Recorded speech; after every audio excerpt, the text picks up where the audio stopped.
everyone. Welcome to the drill, or what we like to call, this is not a drill. So, as you all know, we are currently in a public health pandemic. So, we are, as Black Lives Matter, we are trying to transition over to the internet. The way that we're trying to move forward is basically moving all our campaigns online in the interest of all of our organizers and in the interest of the community. So we're going to be getting started really soon as people start trickling in. My name is Megan Castillo, and I am a Black Lives Matter activist. If we are hoping that you send your questions via the question box down below.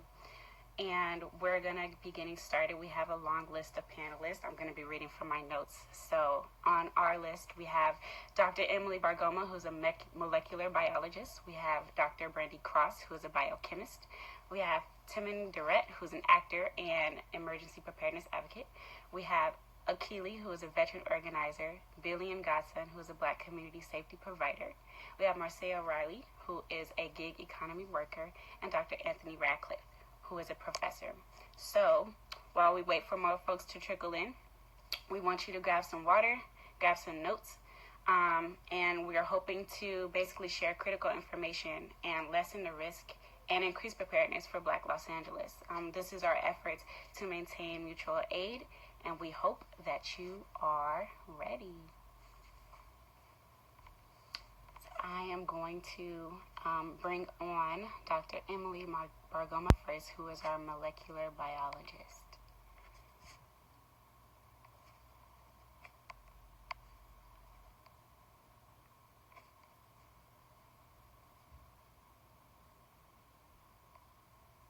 Give me one moment.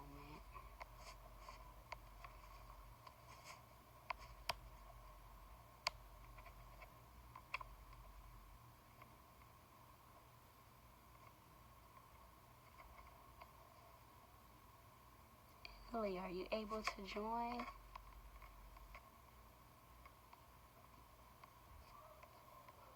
Bear with us, because we're all moving with the times. This is all very new for all of us, so we're trying to make this transition as smoothly as possible. Emilee is a member of BLMLA. We are currently waiting for her to jump on.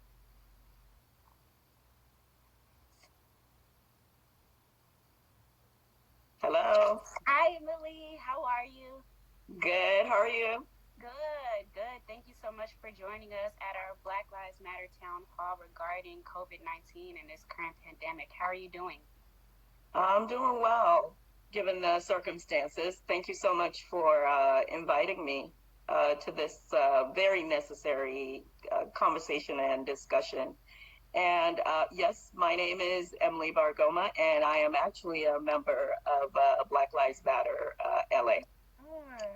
Even though I am now living in the Bay Area as of a few days ago, and officially April 13th will be the start date of work. And we still don't know if I will be physically able to attend or start work. That's how serious it is. San Francisco is on essentially a shutdown.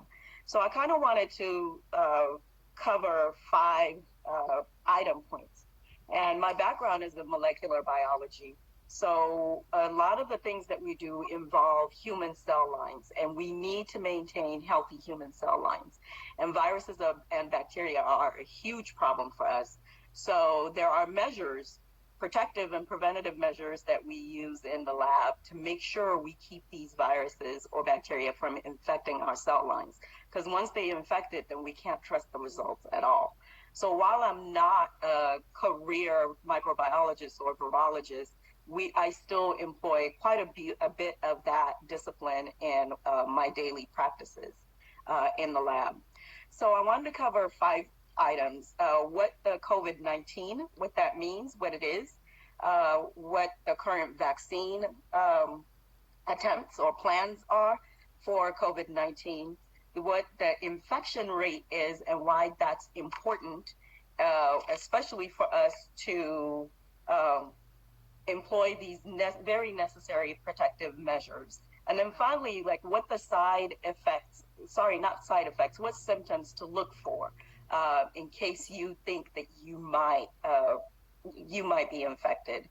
So COVID-19 is coronavirus disease 2019.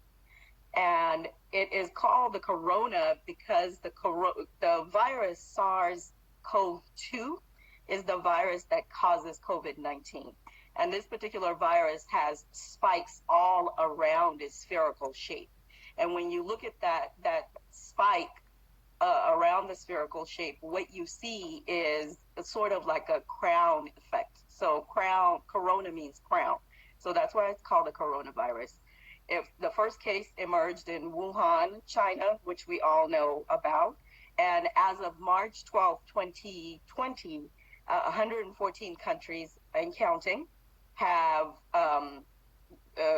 been affected by this. So this is why it's considered a pandemic, because it was an epidemic first in China, and then it just went crazy and is now affecting everyone.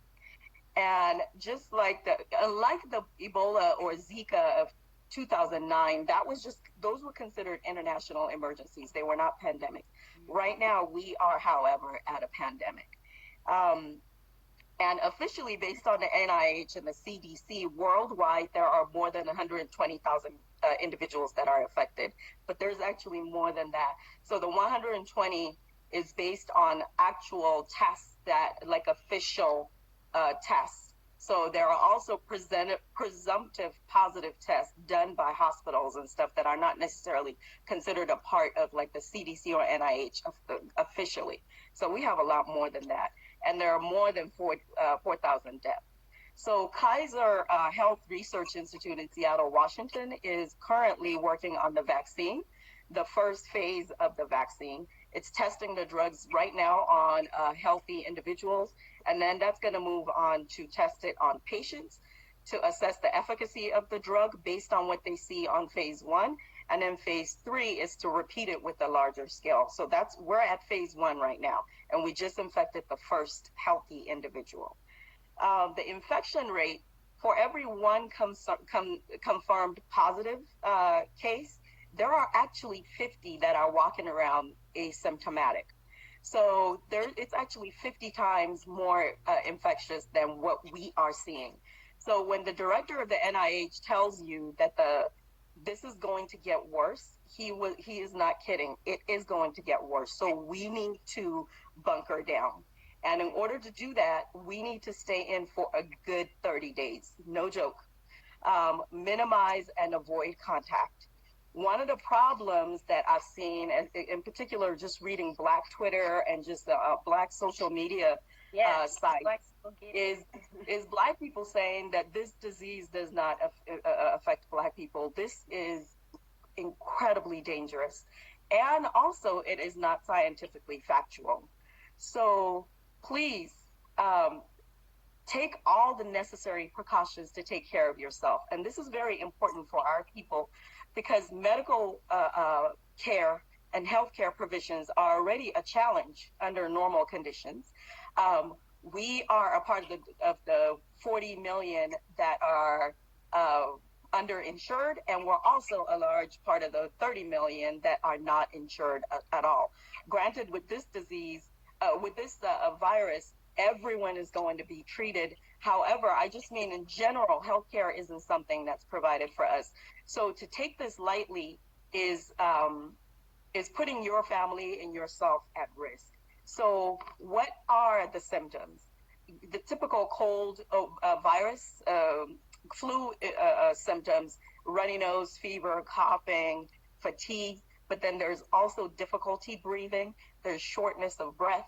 And when you are positive and you have those last two symptoms that I just stated, you could be at risk of needing to be on a ventilator if it gets really bad. And just so you know, there are about probably 200,000 ventilators available in the entire United States. If for every one positive COVID-19 test, there are actually 50 times more than that. 200,000 ventilators are not enough. Within 30 days, every hospital in the United States is going to be at capacity. Currently, hospital staff are training for triaging patients in parking lots. People that are at risk are people that have diseases that are predominantly associated with us: diabetes, hypertension, sickle cell anemia.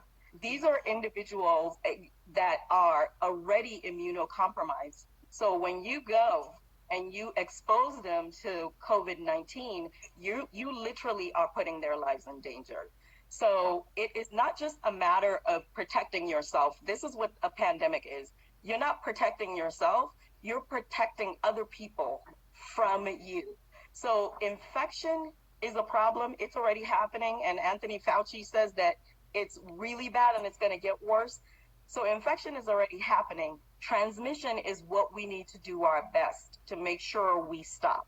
So this is why we all need to stay in. We need to protect our elderly. Don't let your kids hug or kiss or just show affection the way we're used to showing it to your parents or grandparents or great grandparents. We need to keep them protected. And if we get to the point where it is a serious epidemic in the US where there are no hospital beds, decisions are going to be made by health officials about who lives and who dies. And that's currently what's going on in Italy. And in Africa, there are Africans that are being infected. But one thing that the world does not do is give Africa credit for a lot of the things that the healthcare professionals do safe and to curb an epidemic from happening or going to curb a virus from becoming an epidemic or a pandemic within the continent of Africa. These healthcare professionals are on it. This is the reason why in 93 days, Nigeria was able to stop Ebola from becoming a pandemic. So this is what they are doing in Africa. So that's why we're not seeing a lot of people being infected with it, because they go right away into quarantining and following every single person that has come into contact with with patient one or case one. So this is the situation. So it's not that we are not getting it; we are. Yeah, it's not at the rate that the rest of the world is getting it. So that's why we're saying Black people are not getting it. I'm reading things that it's about our melanin. Our melanin is protecting us. I mean, melanin is beautiful, absolutely 100%. But that is not going to protect us from COVID-19. And I hope that helps. Thank you so much, Emilee. We do have a few questions that we want to take from the audience, one of which is, if you had these symptoms passed and it has survived, and are you still contagious and are you now immune? Yes, so the average individual is going to survive because the world is relatively young. I think people that are, they say 59, 60 and older are the ones that are going to be at the greatest risk. And then, of course, individuals that are immunocompromised, like I mentioned earlier. You can survive it, but you can pass it on to somebody else. And that is the issue with the younger crowd. That they will be, the chances are they will survive it, but then they're going to pass it to someone that's going to be compromised. But even with the younger crowd, like I said, I mentioned earlier, even if you get it and you will be able to fight it if it wasn't a pandemic, because now there's a high demand for hospital beds. So if you get it and you're in your teens or 20s or 40s, and then you have the severe form of it where you need to be on a ventilator, it's going to be very problematic. Gotcha. Then your life will be at risk. But yes, if you're infected, you are now immune. Gotcha. Well, thank you so much for that information, Brandy. We really appreciate you disseminating this valuable information, especially during times that which we just don't know what's going on. So we appreciate you being on. Thank you for having me. Alrighty. So we are going to. So we want to check in and see if Dr. Radcliffe is still in or if Baba Keely is on to join us. And if they are not, then we are going to close out our session. But in the meantime, please do stay tapped in. A few things that you can do to get involved with Black Lives Matter Los Angeles and to continue on with mutual aid is one, text 5 friends to invite them to participate in BLMLAs. This is not a drill that's happening right now, so tell them to try to find the live that I've posted because it's going to stay up for at least another 24 hours. Also, tell them to call in to check in on elders and physically challenge family and friends and neighbors. We also want you to share BLMLA social media handles with your followers and friends so that they can stay plugged in to our work. And be sure to go to our website at blmla.org and get tapped in there so that you can sign up for our newsletter. But we appreciate all of you, and also feel free to donate to your Black-led grassroots organizations. Shameless plug, donate to us at gofundme.com/BLMLA. And please do stay tapped in. We appreciate all of you for tuning in. During these times, we definitely had to lean on each other. So appreciate you all. All right, that's it for today. Enjoy.